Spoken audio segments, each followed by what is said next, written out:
Gates open, they're up and racing. 9A, Hot Gossip draws for your lead. Running by the rail is Mutiara. Final Impact moving up in between runners is Doña Leonora.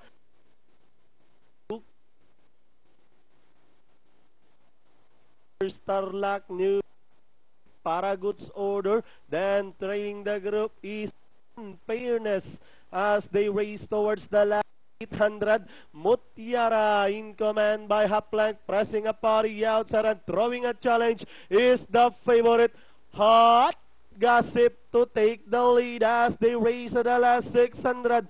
Hot Gossip now takes the lead over Mutiara. Doña Leonora Buko Juice moving a party outside port. Final Impact by the rail, then followed by New Golden City Tarlac. Paragood's Order now closing in. Then comes Prince Larry in Fairness as they turn for home. Hot Gossip starts to draw away by about 6 lengths.